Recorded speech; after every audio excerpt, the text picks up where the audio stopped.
गड आला पण सिंह गेला. ऐतिहासिक क्षण तानाजी मालुसरे यांचं बलिदान. एक गड, एक योद्धा आणि एक अशक्य चढाई. रात्रीची अंधारात जेव्हा एक मावळ्याची चित्र सिंहगडाच्या इतिहास कोणागड मुलांच्या ताब्यात होता. आपल्या पारा उंचावली हजारो सैनिक तानाजी पारंपरिक आठवले 4 फेब्रुवारी 1600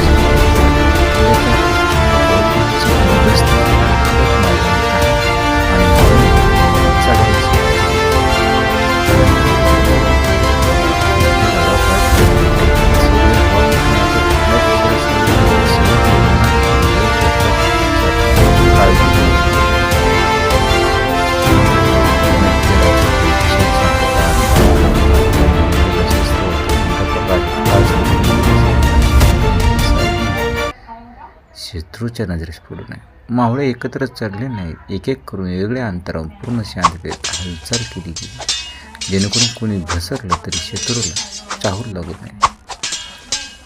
गडावर उदयमान राठोडसह हजारो मुघल सैनिक तैनात होते. पहारा भक्कम पण एक सोयीस होता. तानाजीने याच चळवळीचा फायदा घेतला. काही मावळे खडकांच्या कडावर सरकले, काही दगडी रंगा बघत, तर काही सावल्यांच्या हालचाल करीत शत्रूला दिशा भ्रष्ट करत होते. आणि अखेर पहिला मावळा गडावर पोहोचला तेव्हा युद्ध नव्हतं, मानसिक नियंत्रणाचा खेळ सुरू झाला. सावल्या हल्ल्या दिशाभ्रम पसरला, आदेश सुटले आणि मुघलांचा आत्मविश्वास मात्र ढासळू लागला. अखेर तानाजी मालुसरे पुढे उभे ठाकले. तेव्हाच लढाई पेटली. तानाजी पुढे होतं, मावळे त्यांच्या मागे शेवट श्वासापर्यंत झुंज आणि कोंढाणा मराठ्यांच्या ताब्यात आला.